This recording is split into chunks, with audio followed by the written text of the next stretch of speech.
So your finger. Don't do that, because that was Matt's thing.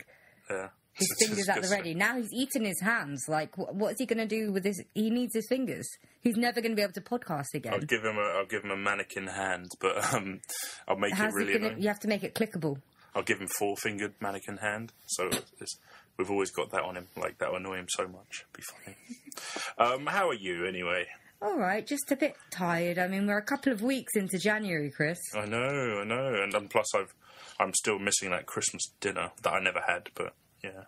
What, you didn't have the turkey? Nah, who likes turkey, to be honest? I know, right? I mean, it's dry, and, like, every other day of the year, no one wants to go for turkey. It's all about the chicken, or the lamb, or any other meat. It's dry as hell. Like, I mean, every time you get meat in your teeth, that's turkey right there. That's the feeling of dryness in your mouth. I made a joke to my mum, like, let's have a Chinese this year, you know, just some rice and something. But we ended up having a lamb. That was quite nice. Lamb's nice. Mm-hmm. My dad, he made burgers. Nice, yeah. That's what but he doesn't give us like the frozen stuff, right? He actually makes the burgers himself. He makes it proper, yeah. Yeah, because my dad used to be a chef, and he never actually uses it. Damn, your dad was a chef. Yeah, he owned his own restaurant once. Now I really wish I'd gone to that meeting with all that food that you'd made for me and Lewis. Oh yeah, they loved it. Yeah, both him and my mum joined in that one. Wish I'd come to that. No, but it was funny because, like, I understood, because my parents, they think portions are huge. They're like Americans. So they said, how many people are going to be there? And I was like, 4, when originally there was supposed to be, 13 of us or something? Yeah. So I said 4 because I didn't want them to make too much.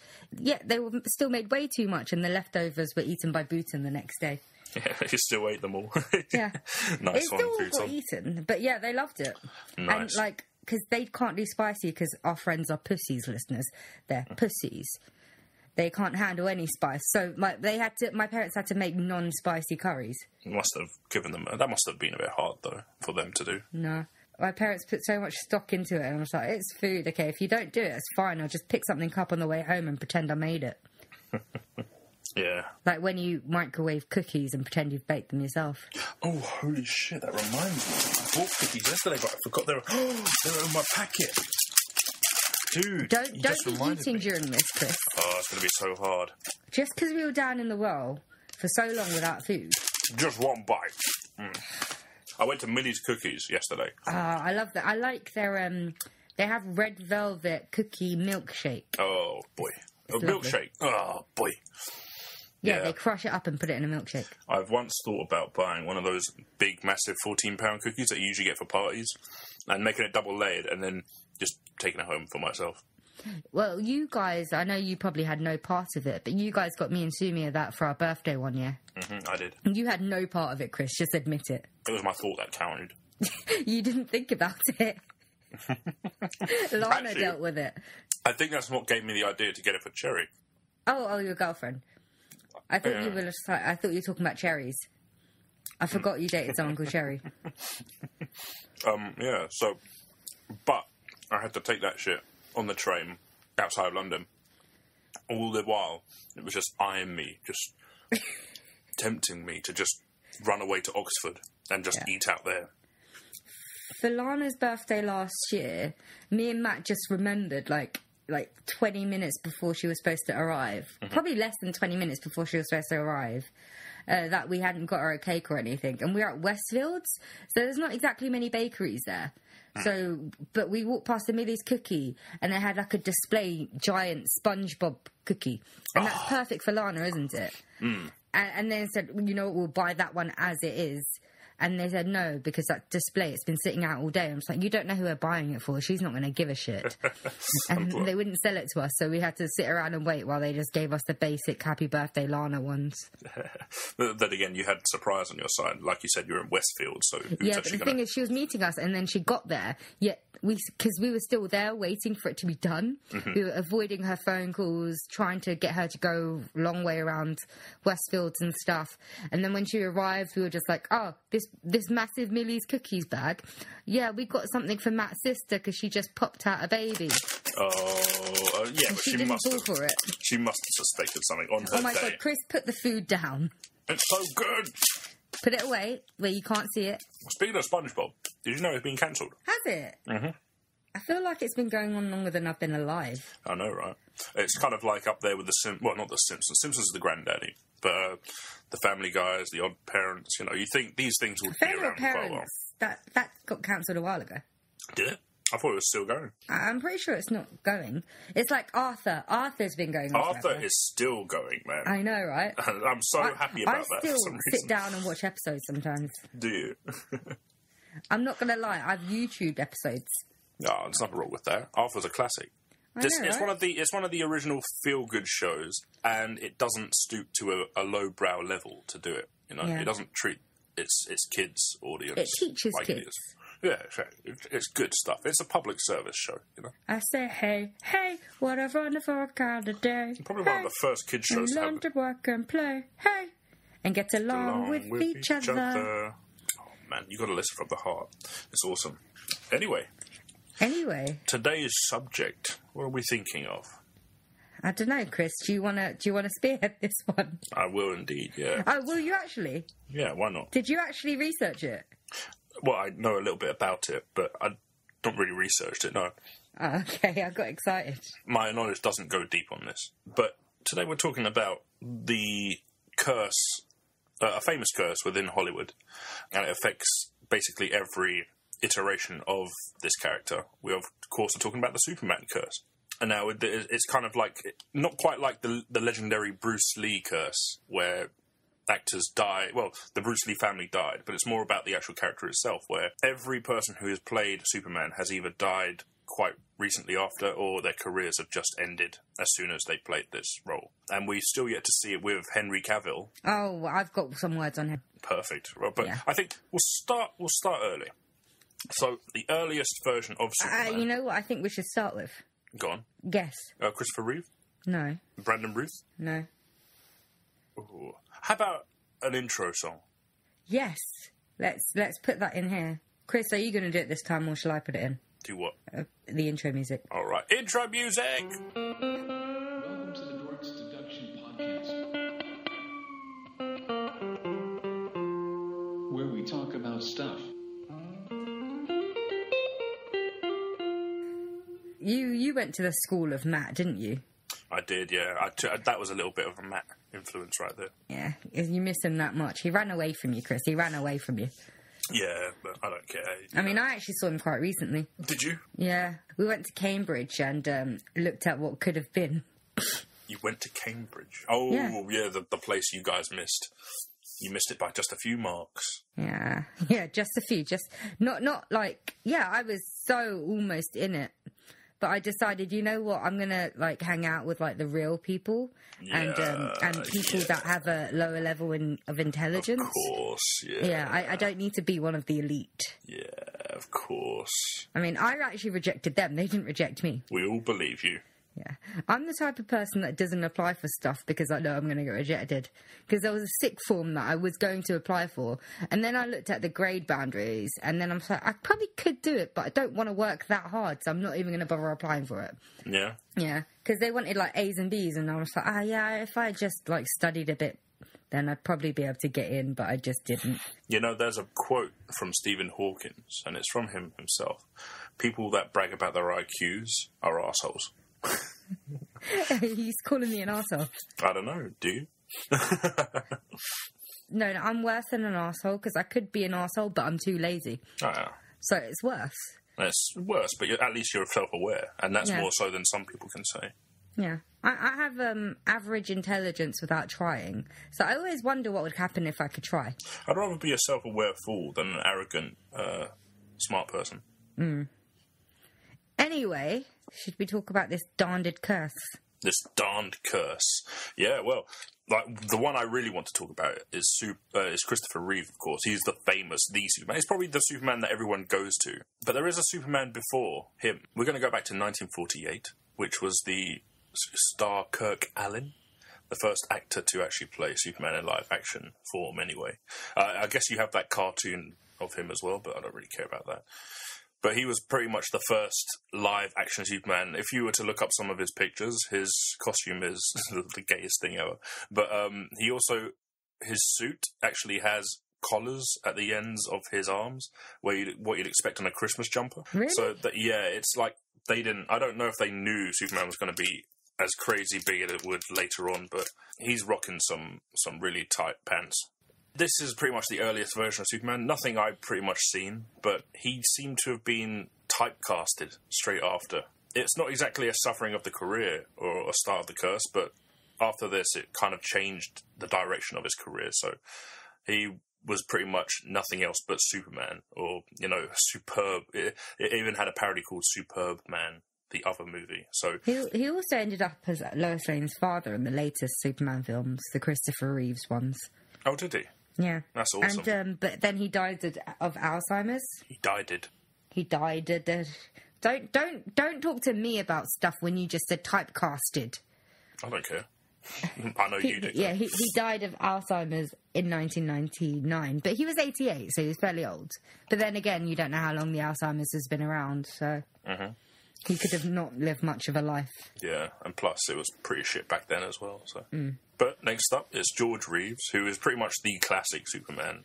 He's the person that the curse derives from, because of what shit went down with him. Yeah, I guess you're right about this being where the curse started, but Kirk Allen, you could still say that, Yeah, but then, with Kirk Allen, it was just shit that happened. With George Reeves, it was fucking hell, man. Yeah, the Alzheimer's came way later, and he went on to live a full life, but yeah, George Reeves. Fucking hell. Yeah. What happened to him? So he was Superman. In 1951, he reprised this role of Superman. Before we carry on, right, I can't be the only person in the world that didn't realise that there were all these Superman iterations before the Christopher Reeve Superman film, right? Like Bud Collyer and Lee Quigley, but yeah, honestly, I did not realise. Kirk Allen's the only one that's really... Oh, and George Reeves, of course, are the only ones that I've really seen that are notable. Yeah, no, I knew the names, but I don't remember any Well, obviously I don't remember. I wasn't alive back then. I wasn't even alive when, the Christopher Reeve Superman were coming out. Yeah. But I don't ever remember those. Well, it's funny because you remember every iteration of Batman, but honestly, with Superman, But then again, with Batman, they all sort of came at... They were quite frequent. If you get my drift, they switched out actors a lot, but it was like Batman, they'd still be around every couple of years. I mean, before Adam West, was there really any other iteration? I don't know. Yeah, and let's face it, he's quite memorable. I'm not going to lie, I've never actually seen Adam West Batman. You don't really need to. Think of a Saturday morning show for little kids, and then apply that to 1940s... No, not 1940s, 1960s, I think, actually. The closest to Adam West Batman I've got was, that episode of Only Fools and Horses? Where they were dressed up as Batman and pretty Robin. much. Yeah, that's the closest I've got to Adam West Batman. It's quite like that. It is quite like that, Except it was weird, because I didn't know if you were meant to take it kind of... It is campy, and it knows it's campy, but it wasn't always played for laughs. It was kind of played like an actual mystery show. It catered to a very specific audience, I'll say that. Superman never really had that kind of treatment. It was always a little bit more the Boy Scout guy who was like a example to the kids, and when he always fight Lex Luthor with brains, he wouldn't punch him or anything like that. So let's face it, if Superman punched someone, the show's over. There's no middle ground. He's just the Superman. So it would always be a sort of a mind game with Lex Luthor or something. And obviously, hiding his identity was a lot bigger with Superman as well.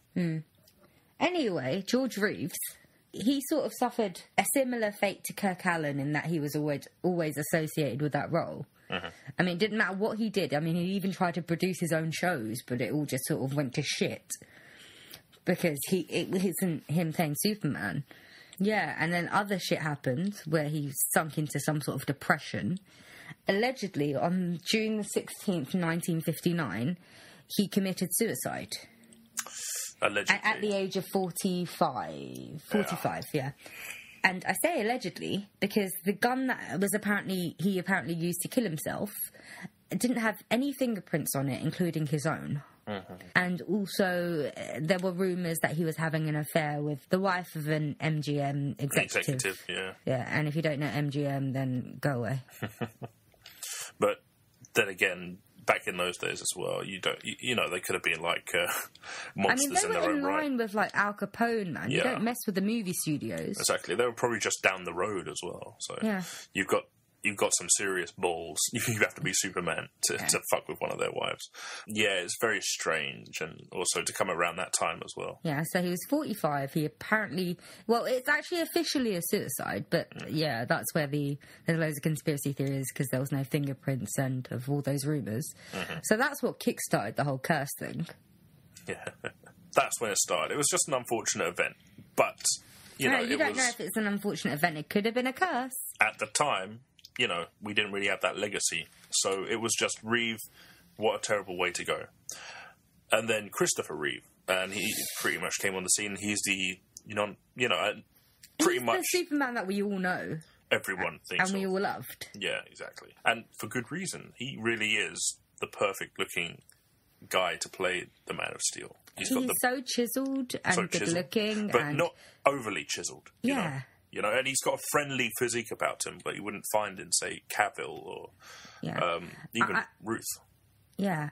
I want to say that he could be anyone to you. He looks like he could be your brother, he could be your best friend, he could be your husband, he could be your father.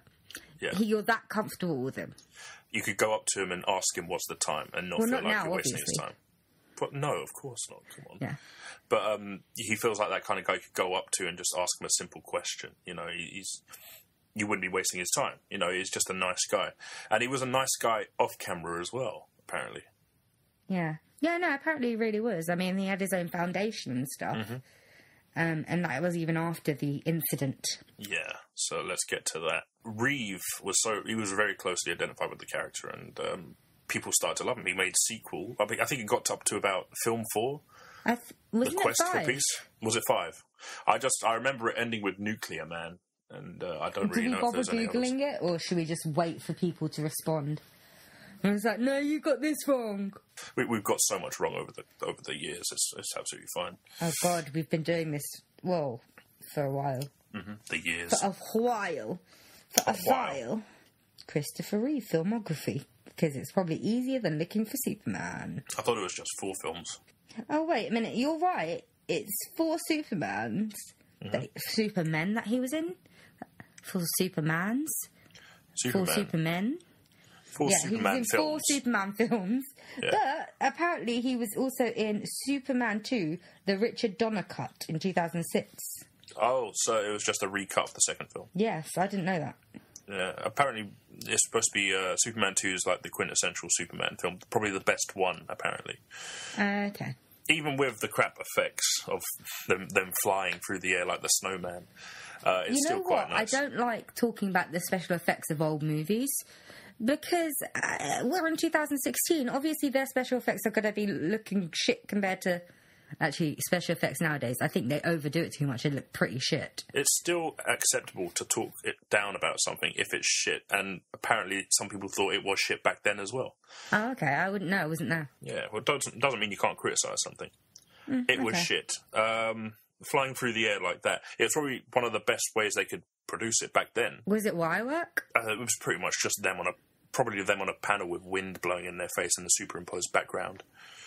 It does look quite cheap, and knowing Superman, he's flying at maybe 3 miles an hour or something, when you know this guy can go pretty fast, but it would probably wreck Lewis Lane.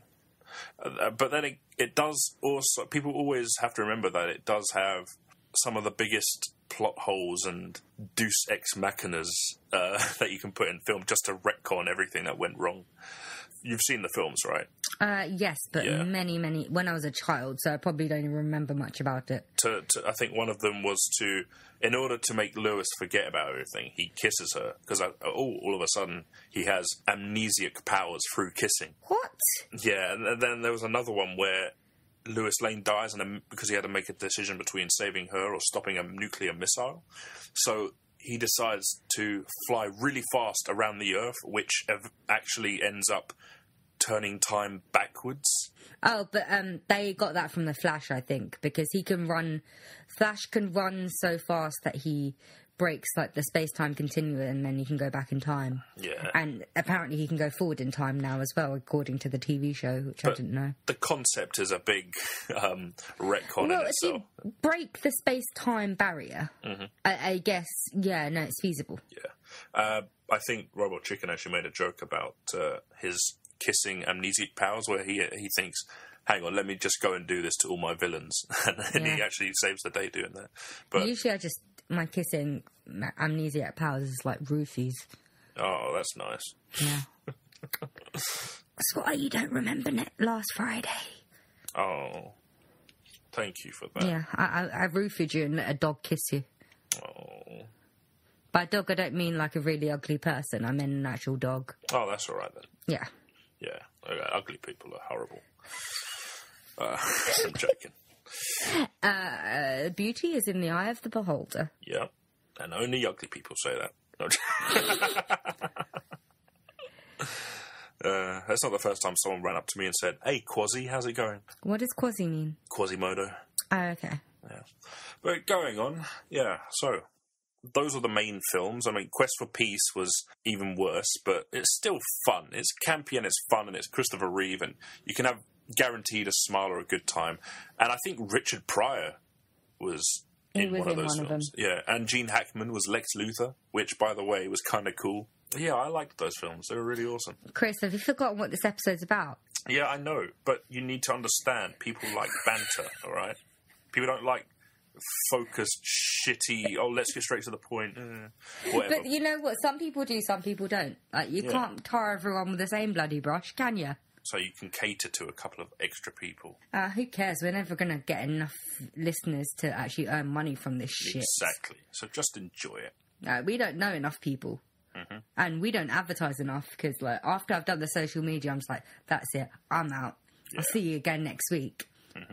Anyway, that's the Superman films, and they're really good films. Check them out if you haven't seen them, even though I've kind of spoiled the conclusion for two of them. Yeah, you did basically just fuck everyone over, didn't you? Oh, come on. I did say spoilers. I don't think you did.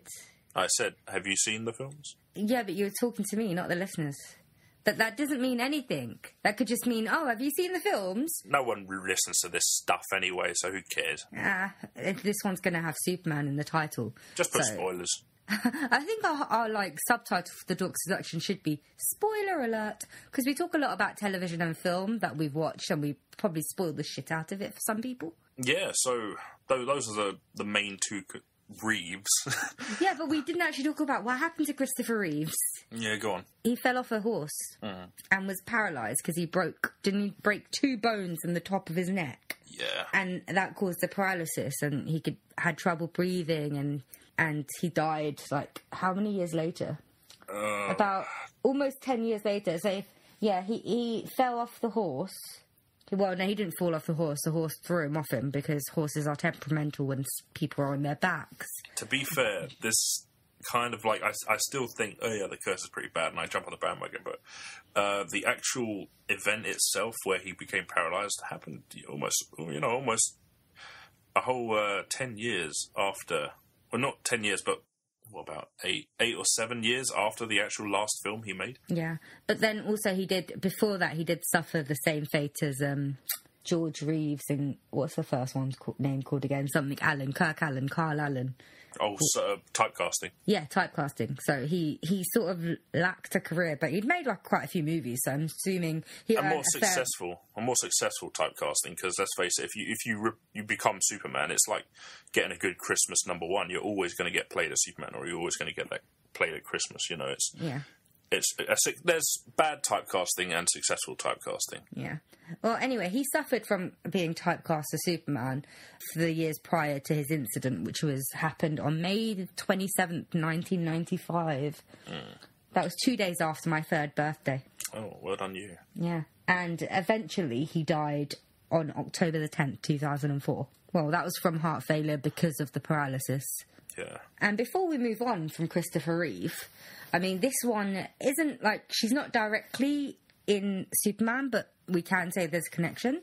His wife, Dana Reeve, she died in 2006, and she was only 44 years old.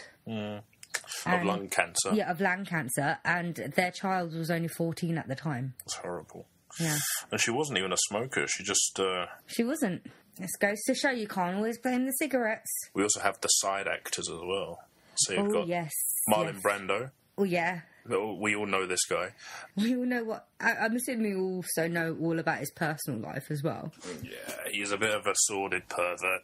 And we won't even get into that Paris film, which apparently he's a bit of a sexual assaulter as well, according to that. But a lot of people that work in... I'm not going to tar everyone with the same brush. I'm not saying all of them are. But you hear a lot of stories about the entertainment industry, and the higher level the person is, the more they do it because they know they can get away with it. I mean, that's why you have all, like, the Bill Cosby people out there.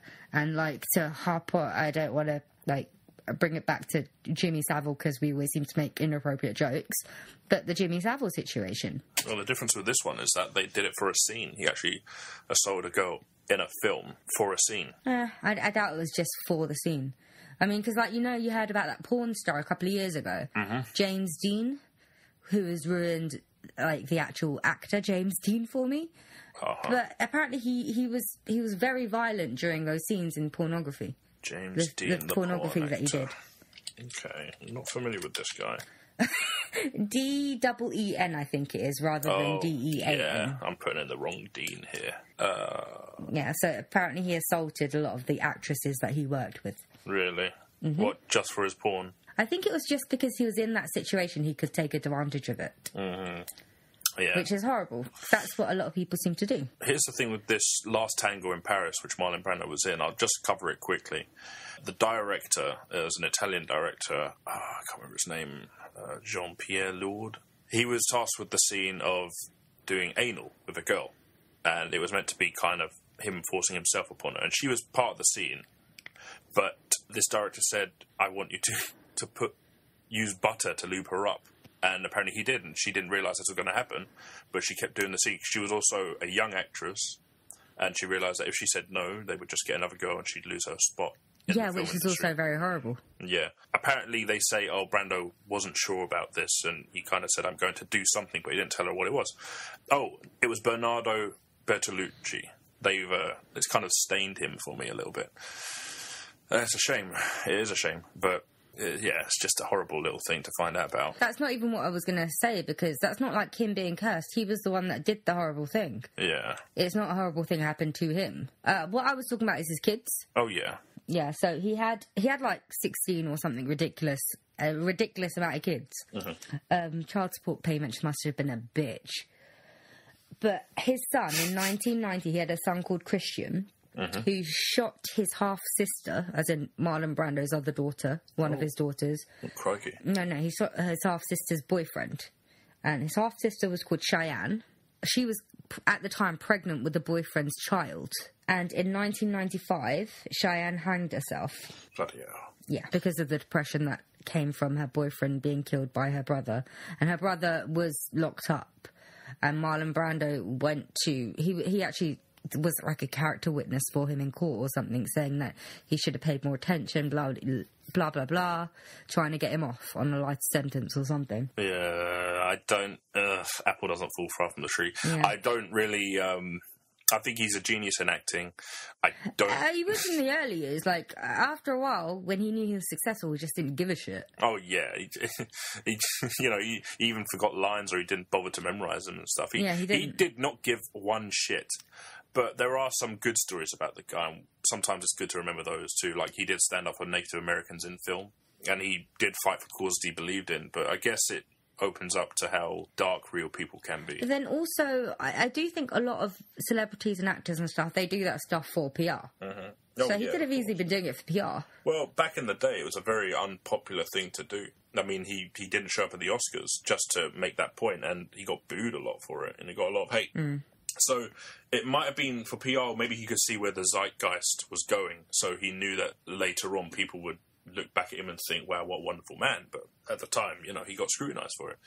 So you could say that, yeah, eventually everything in the end is PR, but sometimes it's the fact that it is PR that it will actually get some change made, so you take your good with the bad. Yeah, I mean, some people do good stuff, but they also do bad. Exactly. You just have to acknowledge that there are two sides to one person. Yeah. Yeah, so his life was a bit fucked up.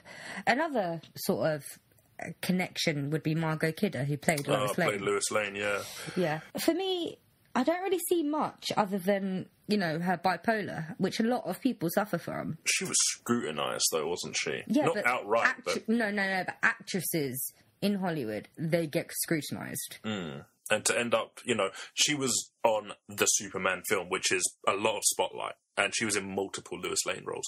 So when public knowledge came about her bipolarism, I mean, especially back then, when it was a little less understood, she would have become a pariah.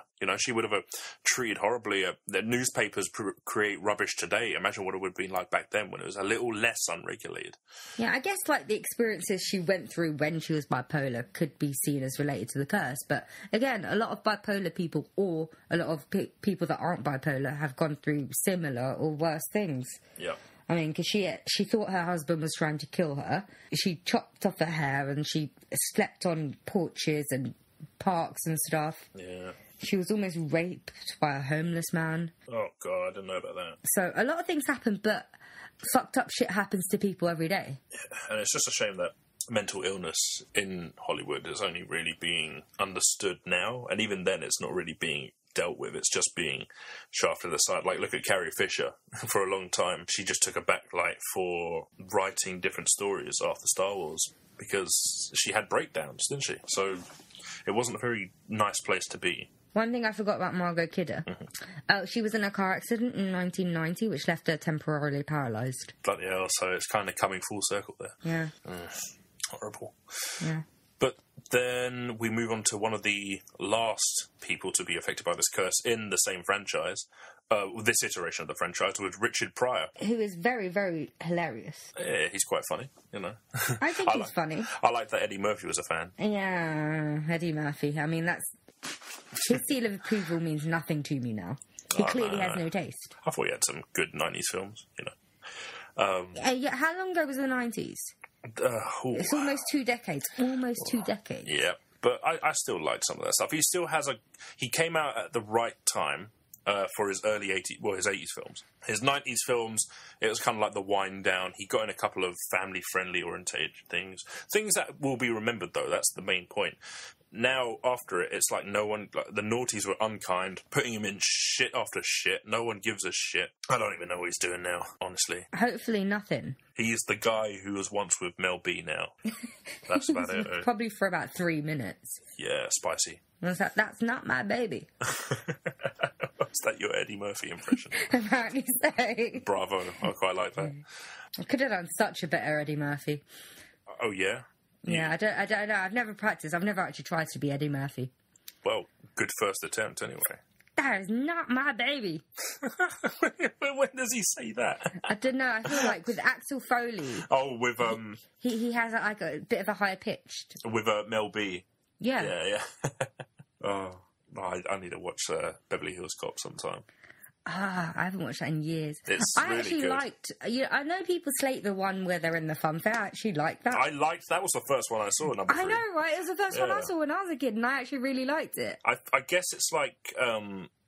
here's a controversial thing. When I was a kid, the RoboCop I actually liked the best was RoboCop 3. Because it was so cheesy, but as a kid, it was like easy to enjoy. And it really, I don't know if it took itself seriously, but it was so Saturday morning cartoonish with violence. So I love that, but watching it now, it's so cringy. It's so hard to watch. So I don't want to have that same effect with Beverly Hills Cop 3 in case it's just like that, but I just have fond memories of it, really. I have fond memories of, like, the Chucky movies, like when they did away with the horror, because at first they thought it was a horror movie, but then they actually moved it into comedy. And then you had... I thought it was brilliant and I loved it. Yeah, but then they had the reboot in 2009, I think it was, or later actually. I think it was more recent than 2009. Was that Seed of Chucky? No. That was 2004, I think. I actually quite liked that. Yeah, that was 2004. I liked it because I liked it when it went full on comedy. It was campy, it was cheesy, and you love it. You had the kind of David Bowie inspired character and. The Bride of Chucky. Oh, yeah, perfect. I mean, I watched it, like, many years ago when it came out. 2004, how old was I then? probably too young to be paying attention to Chucky. But I was like, two dolls going at it and conceiving a child. It's perfect, right? Yeah. But what I was going to say was a few years ago, they did away with that and they did a reboot, which was like a proper horror movie. They tried to make it, and I was like, this is no good. This is bullshit. Did you say that was 2009? No, I thought it was 2009, but I think that was when it was announced that they were making it. I think it was more recent. I think it was within the last couple of years or so. So it has come out? Yeah, it's come out. Oh. I think me and Yulia watched it when we were staying at hers. Was it any good? I don't think so. Did it do I away can't with all remember the that cheese? much about it. I think so it's clearly forgettable. Oh, that's a shame. It's like when they try to reinvent Jason. What, with like Jason in space? Oh no, that was awesome. Jason X was awesome. You mean the 2009 Friday the 13th? Yeah, the one with Rob Zombie helming the directing role. It wasn't as great as, say, like this early noughties Freddy vs. Jason and Jason X. I like Freddy vs. Jason. Oh, it's so brilliant. It's like your favourite slasher film meets Sabrina the Teenage Witch with all these kids around it. It's awesome. I love that atmosphere that they portrayed, but it's just they went there. And even though it was shit, they made something wacky and out there, and I appreciate that, you know? You know what I really liked? Jeepers Creepers. Because that creeped me the fuck out when I first watched it. I have seriously got something to tell you about that film. But what was your favourite part of that film? Was it when they discovered his little gob den under the ground? That was pretty good. That was pretty creepy, right? Number two, even though it was kind of shit. Number two, I liked it. It was number two, the one where he grew back the head. Yeah, I think it was. I think that was brilliant. I still think it was kind of cool, even though it was not as good as the first one. Oh yeah, it never is. Very but campy. apparently a third one's been in development for many, many years, but I don't think it's going to happen. Well, there are people that are protesting it. Do you know why? Why? The director is a convicted child molester. How about get a different director? Yeah, that's kind of why. Would that be too easy? I don't know. Because if he I was mean, the helming, director doesn't own the film; it's the studio that does. if he was helming the second one, I'd be like, there's not much else. There's not exactly any artistic value to keeping him. But I don't know. I think he has some sort of ties with it. I don't know why they can't just get someone else. And he's back. He's working now again. And I didn't realise. Yeah, I'm sorry, but a sex offender can get more work in Hollywood than someone that's a female that's over 30. Thank you. Like, what the fuck, man? What the fuck? That's another thing that Margot Kidder suffered from. She aged. Yeah. She was the butt of many jokes as well. It was very bad taste, and she didn't really do much after that.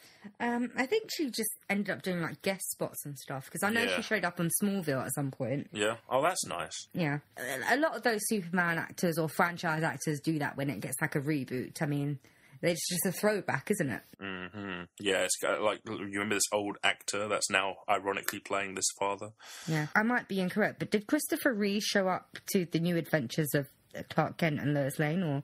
I wish he did. I don't remember him. But I'm pretty sure Christopher Reeves did something. He might have made a cameo. Oh no, Christopher Reeves was in Smallville, I think. He was. Yeah. Was it like a Django cameo where he just appears and everyone knows? No, I can't remember because it was ages ago, but I'm pretty sure he played like a doctor or something, or a professor. Man, that's awesome. Which another funny Christopher Reeve story I have to tell in my personal life. For the longest time, I thought Christopher Reeve and Stephen Hawking were the same person, and none of my family corrected me because my brother thought it was funny. It is funny, but serious. Yeah, because obviously I'd watched... my experience with Superman predated my knowledge of Stephen Hawking. So I saw him, and then I heard about, like, the horse incident and stuff. And then, like, a few years later, Stephen Hawking shows up in my consciousness, and I don't know why, I just made the connection because they're both in a wheelchair, I guess. Oh, brilliant. And I don't know, I must have thought they looked similar somehow, I don't know. But... I don't know why. For the longest time, I did. There's nothing wrong with that. You were a kid. Actually, it probably wasn't that long. It felt longer than it did because I was a kid. But I genuinely thought they were the same person. And I thought it was so impressive that he went from Superman to being super smart. I was just like, oh my God, this guy is brilliant. I wouldn't be surprised if that was the power he pulled out of his ass in one of the films. Yeah. Apparently, they did use that in the comic. He became super smart.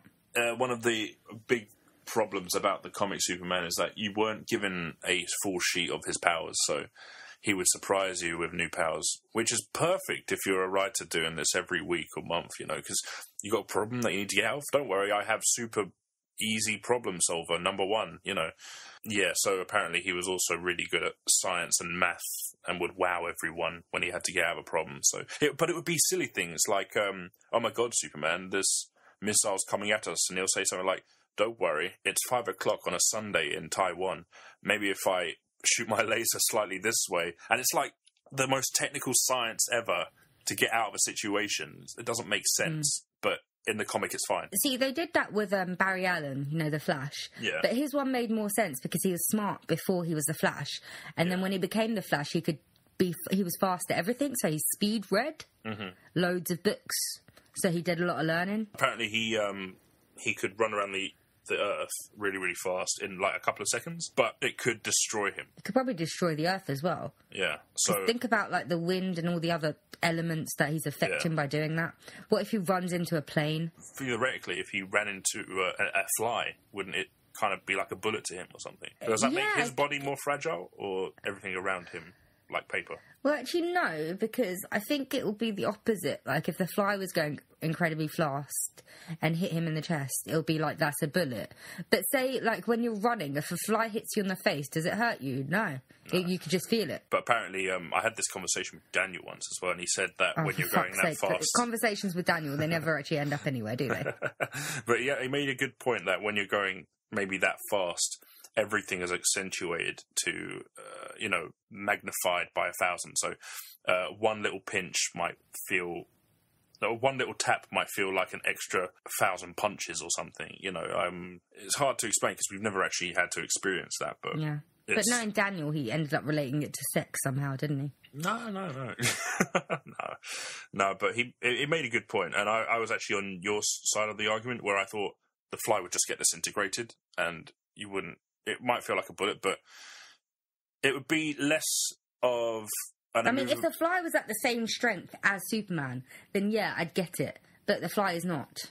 If it would be less of an unmovable force, meaning an unstoppable object, and just two unstoppable objects, they both get destroyed. But then I made up the point, well, what about dust?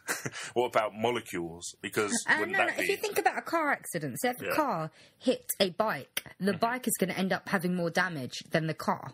Of course. But so it's the same thing, isn't it?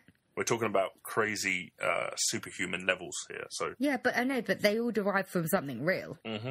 Yeah, anyway, you were talking about Richard Pryor. How did we get into this conversation? Well, Richard Pryor, he was suffering from drug addictions around that time when he was at the peak of his being a comedian. He also had MS. Yeah, he was in Superman 3, and to be honest, he was kind of played down as well. It was a bit cringy. To be honest, I think it might have something to do with the fact that he was going through drug addiction at the time. Mm-hmm. I mean, how do you give a drug addict that much work to do? Because I know that we complain about how actors, they dilly-dally around all day, but those are long days. They're long hours where you have to spend on set. You're sleep deprived, and if you're off the set and you're just constantly doing drugs, it's going to affect you. Maybe it did affect him, but I'm not too sure myself. It's just the roles themselves, the actual scenes, just a little bit cringy. That's all. And also, he was in a relationship with Margot Kidder for a while. He was he? Yeah, and he got paid the same amount of money as Marlon Brando. That's the only reason he took the job. So maybe it was a shit part and he just took it for the money. Oh, wouldn't you? But in the end, he was diagnosed with multiple sclerosis. I did say that. Yeah, so this is where the curse comes into effect. And he lived until about 2005. He died at the age of 65, basically. Yeah. Cardiac arrest. This is such a lovely, Yeah, so wonderful. Well, even before that, he ended up in a wheelchair. A lot of these people end up paralysed or in wheelchairs. They die later on, but it's always an initial... It's a slow death. They're the worst, though, aren't they? Exactly. Like, when I die, I'd rather, just get shot or something rather than die of, like, a long illness that takes decades off my life. Mm-hmm. I'm not saying that people should come over and shoot me, They don't like what I say. I would prefer to not suffer. Yeah. Like, if I knew that I was going to have, like, a long-term illness that would eventually lead to my death, that's it. I'll get all my affairs in order and stuff, sign over all my shit to people so they don't have to pay inheritance tax. Go do and something off good. myself. Exactly. You have a good 2-year period or just 1 year or whatever. Do some stuff that makes you happy and just come to peace with what you've done and what you are. Yeah, and then go into a, like, forest in New Zealand and, you know, top yourself. Oh, to the Lord of the Rings set, yeah. Yeah. I would love to do that. But at the same time, it's about, we don't know, so I wonder if I would actually have the courage to say, yeah, I'm ready to die. You don't know, do you? You might say, no, I want to hang on as much as I can, even if it hurts, but again, you don't know, do you, really? In the meantime, those are the actors. Those are some of the most important deaths. So I'm going to go over... There was one actor death that I find the most sad. Okay. Lee Quigley. Oh. He played the Superman baby. Oh. Superman as a baby in the Marlon Brando films. He wasn't given a chance. What happened to him? In 1991, I think he was like 14 years old, he huffed air freshener from a can and died. Oh. So solvent abuse. That's sad. Mm-hmm. Right. Bloody hell. This is a interesting curse. Yeah. And also, he was British. I don't know why I'm saying that, but it says so in my paper, so he was British. So he was basically just a British actor, and this was in England. He died as well. Yeah, and apparently he no, he was English. He was British born. I don't know where he lived, but apparently before his death, anyway, he didn't exactly live the happiest life because of his role as Superman. People seemed to tease him in school. Well, why the fuck would they do it? He was just a baby. I don't understand why. He was like 7 months old when he was cast. I mean, Jake Lloyd, yeah, sure, I understand that, but yeah, because you could sort of tell there's a resemblance. He's a 7-month-old baby. It could be anyone. Exactly. Like, some people just need someone to hang on to, but that is sad. That is really sad. And plus, he didn't have any control on that either, so... The Superman curse has touched upon people behind the scenes of the Superman universe, namely Jerry Siegel and Joe Shuster.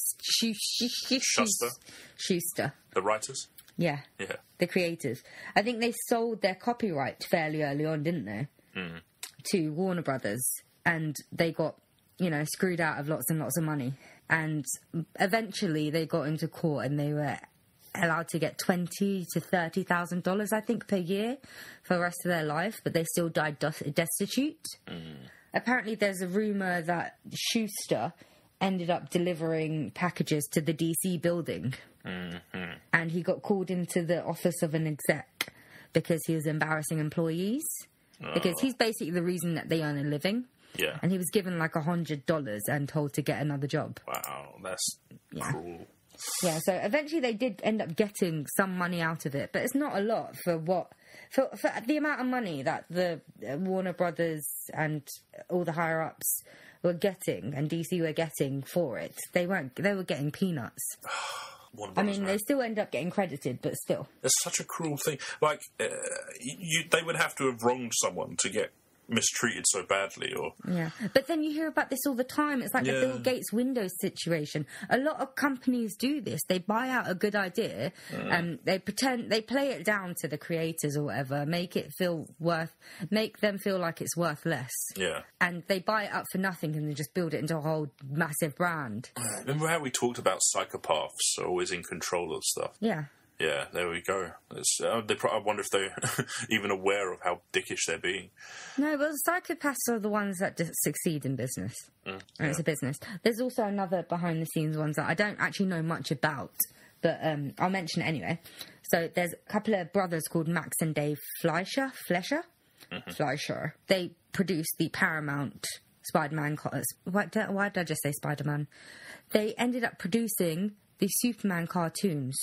But they delved into family feuding and financial disaster. That's a shame. A funny thing about that is the only reason that DC went for the Superman cartoon was because of how well received the Batman animated series was. And Batman animated series was so good. It's so good. And they wanted to repeat that success, and I could see them doing it because they used the same type of style. The problem is, though, the Batman animated series deals with a lot of noir, dark colours, but Superman was all bright colours where it doesn't show very nicely. Yeah, Superman was like supposed to be bright and a symbol of hope. You can't make that noir, and if it isn't made noir, it's not going to look as stylish, and that is a problem. Yeah, take note, Zack Snyder. And there's one that I want to mention that I saw on Wikipedia, just because I think it's the most funniest one, because it's the most stupid and attention-grabbing one. Kate Bosworth blamed Superman for the demise of her relationship to Orlando Bloom. And I just thought that was funny, because it just seemed like she probably just wanted publicity. I'm just like, really? Of all the other people that have suffered, you're going to blame your relationship failure on the Spider-Man curse? The Superman curse. The Superman curse. Sorry. Yeah. The Spider-Man curse just diminishes people's careers. Yeah. That's another one. But I quite like that. I mean, she, if anything, got off the lightest, which, not bad, well done. I think her saying that invalidates the curse completely. But I also think it kind of boosts Orlando's reputation quite nicely as well. Like, it was such an ordeal, she blamed it on the curse. It also just makes me dislike her as a person. It's like, this is what you think happens in your curse. Made her think that. Like, were they watching it one night and Orlando went, I was in 3 blockbusters. What's this?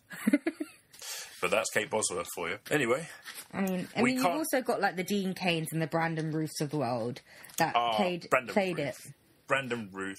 I want to talk about Brandon Routh. I want to talk about Superman Returns. I like Brandon Routh. Let's lightly touch upon Lewis and Clark. They didn't really do much else afterwards. I think Lewis... No, Taron Hatcher actually had another successful TV series, which is very rare for any TV actor, let alone, one that has such a huge character. No, the Lewis I've seen a few times, but... It was actually, secretly, it's actually one of my favourite soups. I really liked Lois and Clark. Yeah, it was such a nice sort of weekly... It was always on after The Simpsons. Before The Simpsons. No, Chris, when we were kids, everything was always on after The Simpsons, because The Simpsons was on every day. Actually, no, Lewis and Clark, I specifically remember being on before. It was like it was like the Star Trek for BBC Two, basically. BBC played Star Trek. No. What I mean is that Star Trek was always put on in the middle of the day, and so was Lewis and Clark. But Star Trek was on Channel 5 or something, or Star Trek. I'm pretty sure that was on BBC, wasn't it? Wherever it was. It was just a really nice show to watch, and I didn't really take it too seriously. Yeah, it's a show that you can enjoy with your family, though. Yeah, exactly. There's nothing that your parents could object to as a child watching Lois and Clark. And it did focus on one of the more interesting aspects of Superman, is because he's going to win the day, no problem. But his relationships, at the Daily Planet, and just the small things, which I found quite interesting. His personal life, and I found that really interesting. And they humanised Superman, which I've always felt Superman was just... He is an alien, but he's too alien. He's too removed. Things don't affect him rationally like they would affect us, but in this they really made him into a human being. Yeah, it was nice. Yeah. And you wanted to say something about Brandon Routh, but I'm going to first start by saying I like Brandon Routh. I do. So don't attack him or anything. But now he is Dylan Dog, and that's where he stays. I've not watched Dylan Dog. I haven't. But but he ended up being in Chuck, and then he was in Arrow. And he was in Scott Pilgrim. He's a fanboy's wet dream now. Yeah. All these other people have been... Yeah, he's always going to be associated with Superman, but he's got cult role after cult role. I feel it was probably a little bit of self-awareness on his part. Going for, what's his name, Todd in Scott Pilgrim? Was it Todd? I can't remember. The third boyfriend in Scott Pilgrim. That was such a great role for him. And he was perfect in it as well. You know what I liked him in? This movie was shit. Zack and Miri Make a Porno. Oh, yeah. But he was in it very briefly. But I actually thought he was really funny. That was the first time I saw him post-Superman, I think. Really? Yeah, because I think Zack and Miri Make a Porno was, 2008? Yeah, but I actually thought he was quite funny in it. He played a member of a gay couple. Oh, did he? Oh, yeah. I need to watch that film again. Yeah. I never watched it all the way through, but... oh, no, shit, you don't need to watch it all the way through. Yeah. It's Kevin Smith, right? No, it's Seth Rogen. Seth Rogen. It's Seth Rogen, yeah. Yeah, I still love... I can always watch a Seth Rogen flick. No problem. No, you can't. Really. I can. What's an unwatchable Seth Rogen film? It was one of those movies that I gave to Kex. Oh, yeah? Yeah, that's how bad it was. I didn't even want to be in ownership over it. What's an unwatchable Seth Rogen film other than Zack and Miri? I haven't watched Observe and Report. Observe and Report. But I have no urge to watch Observe and Report either. Yeah. The Green Hornet, I know people hated it, but I didn't mind it. I mean, I didn't think it was the best thing in the world, but I don't think it was the worst thing in the world. I remember when you said you were watching it with one of the girls. Was I? I think you I can't remember if I watched it with someone or I watched it by myself. I can't remember specifically, to be honest, but it looked like it was. It's good that they turned it into a comedy. I'll just say that, because it could be taken seriously at this point. But at the same time, it was at a point where I thought Seth Rogen was being overused too much. Oh yeah, because he had those few years where he was having like 10 movies out per year. Exactly, he was very oversaturated. Yeah, but he's scaled it back now because he's doing more behind the scenes stuff. He's doing more behind the scenes stuff, which is good. And, like some of the other films, like The Interview, I really liked. I love his bromances on film. He comes off as a nice guy as well. He's down to earth, so. Yeah. All right, so, you were talking about Brandon Routh, and we got distracted. But Brandon Routh, he's a lovely guy, lovely actor. His roles are always quite fun. This Superman Returns. No, I didn't really see that film coming out when it did. It came out. Kevin Spacey was Lex Luthor, and I'll get into Kevin Spacey later. Brandon Routh, after Superman, was criticised. It was a very meh film. I think the highlight was a plane being saved, and afterwards, this is where typecasting becomes official. It's very bad to be typecasted when there's no more casting that's similar to this pigeonhole that you're put in. So he didn't really do much afterwards at all. Not immediately afterwards. I mean, but he has worked now steadily ever since in the past few years. But, an actor of his calibre shouldn't have to work steadily, I was hoping that he was blowing up to be the next big thing. But I think he could make a really decent comedy actor. I really do. Yeah, I do. I don't really like Legends of Tomorrow anymore. I mean, I watch it because it's involved in that whole universe. But he's one of the lighter moments of that show. Yeah. But then he's also like a guy that you could see as a friend. So when I see Brandon Routh, I do sort of see Christopher Reeve in him. So I think that's the main reason he was cast. I was about to say, compared to someone like Cavill, he has that same Reeve quality of friendliness and, just chilled out looking. Yeah. But I think he could be a very good comedy actor, and I think he can, given a good script, I think he could probably do drama if he needed to. But being a comedy actor is nothing to knock at this point, because I think it's much harder to be in a comedy and make someone laugh than be in a melodrama and make someone cry. Yeah. Even actors say that. They say comedy is a harder genre. Yeah, apparently. Yeah. And I like that he doesn't seem to take himself too seriously either. That's one of the biggest things you can do as an actor, is just treat everything with a little bit of silliness, Yeah. Dean Cain was the name of the guy. Yes, there we are. Oh, did you not mention the name? I didn't mention the name. I couldn't remember his name, yeah. But then he's also been typecast, and I think he's in Supergirl now. He plays Supergirl's dad, I think. Yeah, there seems to be an ongoing benefit with this The Last Superman. Yeah, you'll always be jobbing. It's awesome, jobbing. And even if you can't get a job, I mean, you could do all those conventions and stuff. Yeah, that's the real moneymaker. Well, not moneymaker, but I think, aside from money, going to conventions where you have all these people that love you, that'd be so awesome. Money and conventions good. These supernatural actors, I know you don't want to hear about it, but they do a lot of conventions when they're off season. And I've read about the amount of money they get paid. Even the secondary characters, they can get paid $40,000 over a weekend. Bloody hell. That's more than most people make in a year. Did you know that Stan Lee was charging people £25 to take pictures with him? That makes sense. Yeah, but bloody hell. Yeah. Oh, one thing I wanted to ask you, actually, before we move on with Returns. Did anything happen to Tom Welling? I'm going to go on to that afterwards. Okay. And you wanted to carry on with Returns, didn't you? Yeah. After Returns, we know what happened to, what's her face? The Orlando Bloom's old flame, Kate Bosworth. Yeah, she lost her career. She lost her career, but you know what? I'll take that over death. And Brandon Routh kind of got typecasted. He got Dylan Dog. Check that I think out. Brandon Routh's doing well. I'm not going to lie. I think he's doing well. I don't think he's been that... I mean, sure, everyone's going to associate that with him, because associate him with Superman, because that was his first big role. Yeah, that was his breakout moment. I've never actually seen anything of him prior to Superman Returns. So I think that's a thing that people are always going to associate him with. But I think of someone like Leonardo DiCaprio. There's so many things that he's associated with. I mean, it's not a bad thing. Here's the thing about Leonardo. He has done so many things, so many diverse roles, and yet each role now, it's not him that's typecasted, it's the characters in those roles. I'll look at the character from Wolf of Wall Street, and I'll just see him as the same character from Shutter Island now. I just see Leonardo's face. He's kind of hijacked those roles. So, in a way, they are typecasted, even though they're very different people altogether. So, he does play them differently, but he's still got that very distinct persona of Leo's voice. Don't get me wrong, I love Capo. I love DiCaprio. But it's a bit trickier with him. Yeah. Okay, Superman Returns. Yes. You were talking about it. You wanted to say something, and we kept getting distracted. Yeah. So, I'll go on to Kevin Spacey. Has not done anything of note since, except for his whole career. No. Since Returns. I mean, he did House of Cards. He's done other stuff. He mainly does theatre, though. Yeah, I can't. He was running a theatre in England. He's worked. Oh, he's worked, and now he's doing what's it called? The Cat film. What cat film? He's done a recent film. Hang on a second.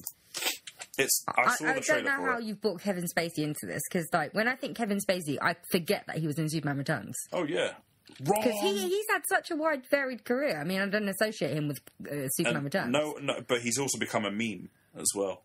So whenever someone says something wrong or gets something wrong, you know what, Chris? Yeah. Not everyone's life revolves around memes. There's me and other mature people in the world that don't pay attention to any of these meme business. Ooh, Mrs. Elitist. 9 Lives. That's the film. So he's basically in a family-friendly cat film where he gets turned into a cat. And the trailer, when I first saw it, I thought it was one of those piss takes that you got in Tropic Thunder. It is actually a real film. And but plenty of actors do kids' films. Yeah, of course, but this looks like the parody of those ones, basically. Oh, okay. Yeah. But it's a real film. So it's.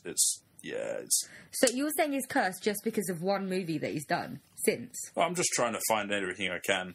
Yeah, I don't think Kevin Spacey applies here. Say what you want. I will. But this is a really bad film. Fine. Anything else about Superman Returns? No, pretty much that's what I'm going for. That brings us to our final two. Mm-hmm. Tom Welling and Henry Cavill. They suffered the worst fates because Tom Welling, he just went missing. And Henry Cavill, like, he lost every ounce of personality he had and audience appeal. Hang on, let's go back to Tom Welling. He disappeared. Yeah. Like, have you seen him about in the last 6 years? No. I was actually kind of thinking I think he's gone missing. I was thinking, not in general. It was a joke, and now you've just killed it. Well, you're not very good at them. I was thinking that they might do a continuation with him as Superman, but I think that was the rumour when they brought out the Superman movies. It's too late now, anyway. Yeah.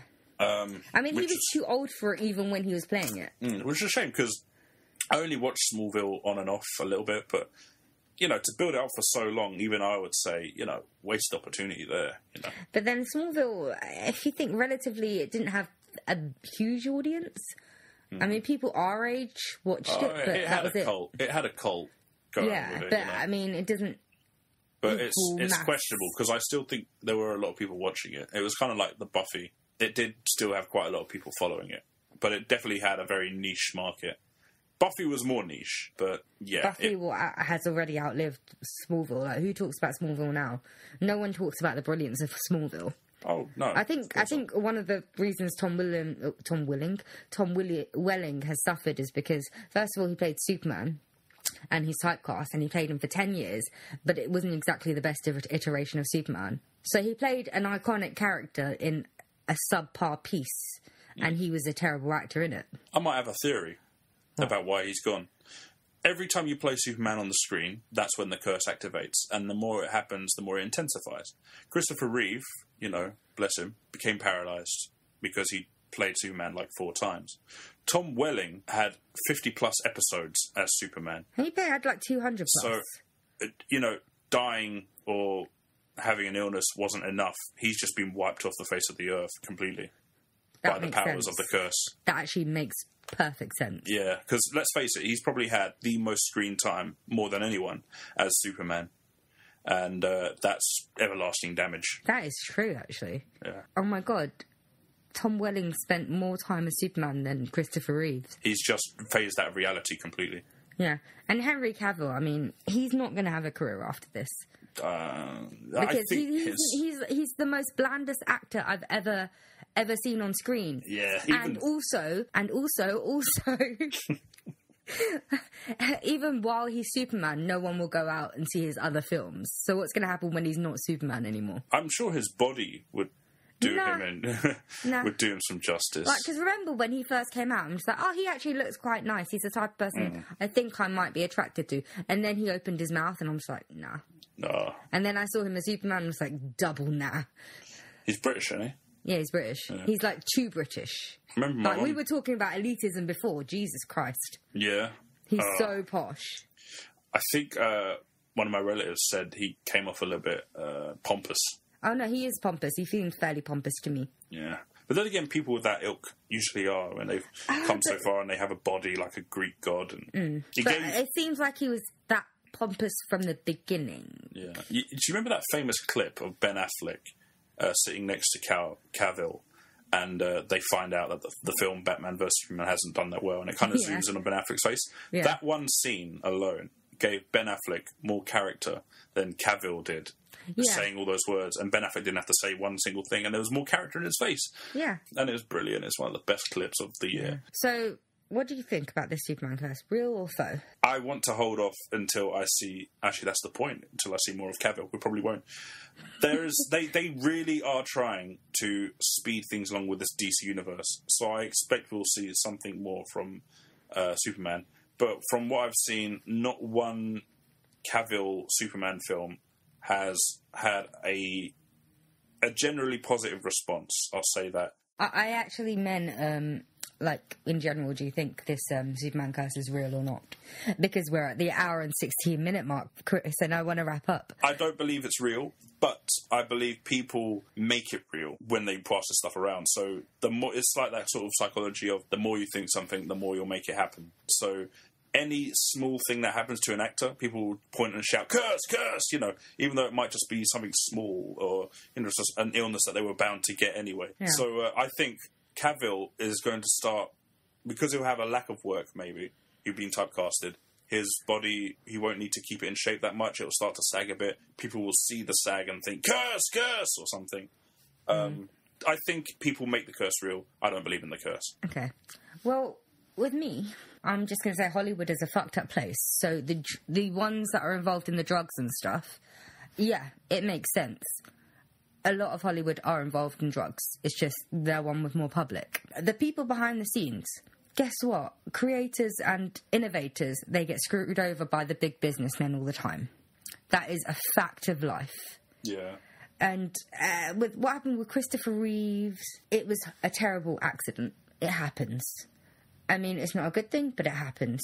And the typecasting, that happens with everything. I mean, you just need to find a role that will actually bring you out of that, and they never did. It's when you put the curse in the spotlight. It's the same with celebrity deaths in 2016. Everyone's dying every year anyway. But when you put these things in the spotlight and give it a name, then it fulfills its own prophecy, and people will start to associate any little thing with that event, basically. Yeah. Finishing up my point. So I think it's all a coincidence, because this stuff is going on all the time, and there's just a spotlight shone on it. Mm-hmm. But the Superman movies are getting worse and worse. So I think there's a chance that this curse exists, and it's just getting stronger and stronger. Now, it's not just affecting the people involved, it's affecting the actual films. Right.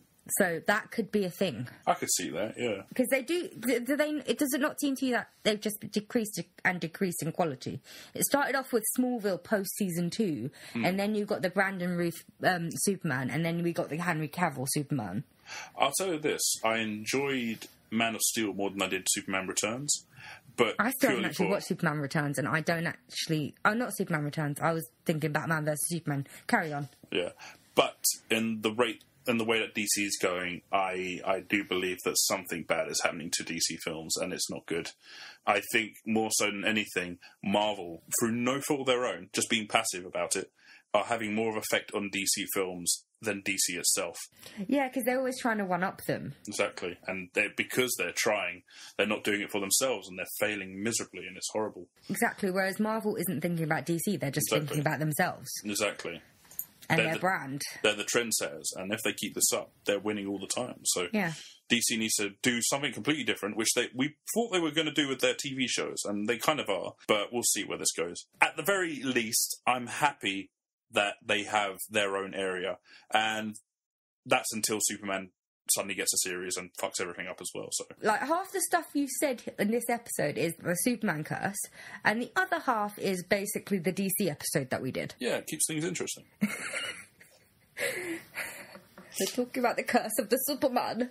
Yeah, Soup's up. Soup's on. Soup's up. Soup's up. It's Ultra On, Tarmim. It's Ultra On. Are we going to name this the Superman curse? It's Ultra On. Ultra On, Just to take the piss. Ultra On. Oh, man. I remember the... No, it's Ultra Off. Ultra Off. Or Ultra Off does in dead. Let's not do that. Let's please not Ultra do that. Off. Because I like Christopher Reeve. I like before we sign off, right, I'm going to say something.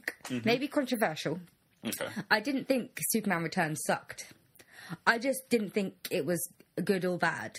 I mean, it was dull, but it wasn't unwatchable. So you did see it? Yeah. Yeah. I mixed it up with Batman versus Superman. I was happy they were still continuing the legacy of Superman. Okay, I know they were trying to pay homage to Christopher Reeve's Superman, but it felt like they were just trying to continue Christopher Reeve's Superman. That's the problem. It became about that, and it wasn't. Rather it than wasn't be its Ruth's own thing. It wasn't Ruth's own character. Which I think is, again, evidence of him being fucked over. Okay, I'll pose you one last question before we end. Mm-hmm. In the future, when Cavill's muscles have sagged and he's gone out of existence, who would be your choice pick if you could have anyone to play the next Man of Steel? I think they should leave it alone for a very long time. Mm-hmm. So basically, anyone that exists it would right be a brand now, new actor. Yeah, exactly. Right. They wouldn't exist now. But if you had to pick someone, who would fit that bill? Charlie Sheen? Oh my god, yes, let's do it. Let's do it. My god, we didn't talk about the most famous Superman curse. Go on. Nicolas Cage. I was about to say him. I was about to say, let's have Charlie Sheen as Superman and Nicolas Cage as Lex Luthor. Oh, that was so good. I really wish that the Nicolas Cage one had come out. I mean, Nicolas Cage, we don't need any explaining. Maybe he is the evidence that we needed to prove that the Superman curse is real. Possibly one of the best Superman films is the making of the film that was never made. Oh, yeah. You see that snazzy suit. And do you see what's become of Nicolas Cage? It's like the universe isn't sure whether he made a Superman film or not. So it's kind of not destroyed his career, but made him crazy. It's made him crazy, though. Yeah, he's got in parts, but they're not exactly good parts, and no one actually cares about him. And he's in financial ruin. Yeah. Because he buys castles and shit. Who does that? Toilet, tigers, and he sued the guy who told him not to do it. Yeah. Because he says he led him to financial ruin by giving him good advice. Fucking hell, Cage. Yeah. But he's if anyone was to have a comment on characters from comics, it's him. Mr. Luke Cage himself, Nicolas Cage. Yeah. He ended up playing Ghost Rider. Yeah. Wow. And he named himself after Luke Cage. Did you know that? Oh, did he? He changed his name to Cage because of that character. Oh, okay. Yeah. So he was big on... Oh, yeah, I know. He's big on comic books. He was high on his own supply of money that he'd freshly made at that time of his life. Mm. But he enjoyed life, and even he can say, you know what, I spent it all, but I had something. He's suffering from it now. He's not dead yet. No, he's not dead yet. He's still got to live with no money. Yeah, and the mind that he has now. But I like Nick Cage. He's a nice guy. I haven't really seen him about much. Yeah. No? Yeah, I think we should probably wrap this up now because it's gone on way too much. Yeah, of course. And we can't get distracted with Leonardo DiCaprio and all the other crap that we talked about like we always do. Yeah, but that's how you do it. Yeah. So if you think the Superman curse is real, what can they do, Chris? They can... I don't know. If you think it's real, get your nunchucks out and start jumping around a fire, because it is all just rhetoric. No. What I was going to say is that they could tweet or email or Facebook. Oh, those two. Yeah. Yeah, totally. You can contact us and tell us what you think. You probably know what I think already. Yeah, I'm in two minds. I mean, I'd like to believe it's real, but it's probably not. I like to believe it's real just because there'd be a reason for them the films getting worse. Yeah. Maybe. But if it's real, that means it might affect Brendan Ruth at some point, because I don't think he's actually been affected. I mean, I thought he had a rough couple of years after it came out, but I think he's settled into being an actor. Yeah. Well, He's getting regular parts. I'm looking forward to that day we can make a podcast title called Brendan Ruth Returns. Do you think if we tweet him enough, he'll say he'll be in the episode? Yeah, man, we'll be like his biggest fans. Yeah, I love Brendan Ruth. Yeah, but I know it'll come to a point where we actually eventually meet him, and I still won't have seen Superman Returns. Yeah. And it would be very embarrassing for him. Yeah. I'm just wondering if I can get Sterling K. Knight on the episode. Yeah. I don't know who that is, but yeah. He's an actor. Okay, that makes sense. He won the Emmy for The People vs. O.J. Simpson. I still haven't watched it. I really want to watch it. I still haven't watched it. He was in that. Oh, yeah, I still purely need to watch because that. he responded to a tweet of mine. Yeah, I remember you said that, actually. Yeah. Because I was watching This Is Us. That's what I did over my Christmas break. Caught up in This Is Us. Nice. And then I was like, oh my god, he's amazing. And then he replied a happy face to me. And That's then I was just like, but most people won't know this, but Sterling K. Knight, he was in episodes of Supernatural. So when he did that at 1 a.m. the other night, I went batshit crazy, and then I didn't want to act like too much of a fangirl, so I responded back instantly, and I was like, I know this is 10 years too late, but I loved you as Gordon Walker on Supernatural. And then he was like, it's never too late. Oh. And I was like, yes. Wow. He's one that actually responds, so maybe you can try and get him on the podcast. Print that out and frame it. I've screenshotted it. And that, plus like my Thierry Henry, message. I mean, this has been a pretty good Christmas period that I've had. Yeah. Nice. Anyway, that's like, he's the only one that could probably get, because he actually responded and read the tweets, whereas other people probably wouldn't. Yeah, I don't think Brandon Ruth's going to read our tweets. Let's pretend that he doesn't usually do that, but yours stood out so much. No, he always does that. I looked. He responds to a lot of them. Maybe I'll respond to him and say, but who he are actually you? read it. But if both of us tweet Brandon Ruth every day, and by some luck we don't get blocked by him, then we'll ask him to be on our podcast. Just sheer lottery percentage, he would have to one day acknowledge us, even if it was just to tell us to fuck off. He could just block us.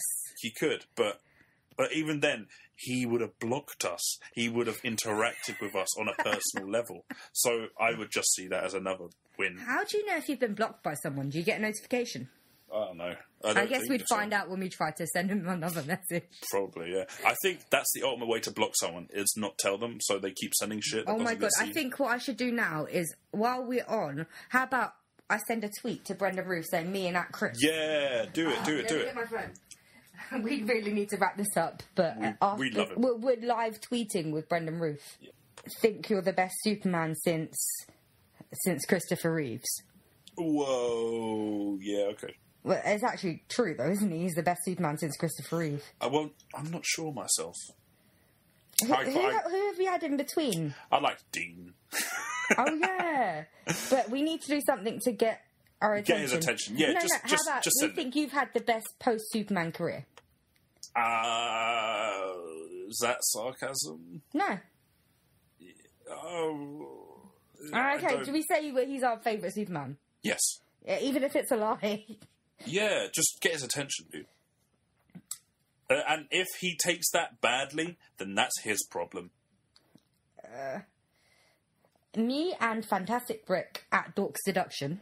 Let's tag ourselves in it. Yeah. Think you're the best Superman since #Christopher Reeve. And then I'll full stop and put fact full stop. Okay. I wonder how much hate you could possibly get for that. I mean, who is in between? Seriously, it's just Dean Cain and Tom Welling, and it's clearly not Tom Welling. I just got a notification because I tweeted at Dork Seduction. I do from like my personal Twitter. I should have done it from the Dork Seduction Twitter. I'm going to follow him just in case. Fuck me, man. Well, if he replies back, you're tagged in the tweet. Anyway, this has gone on far too long, and I really need to go to the toilet. He's a Hawkeye fan. Okay, yeah, you go.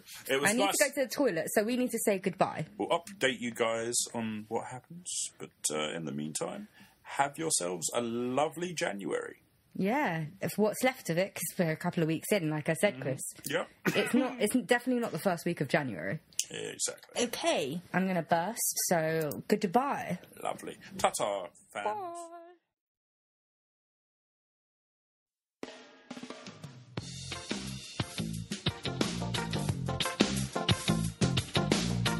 Every day when you're walking down the street,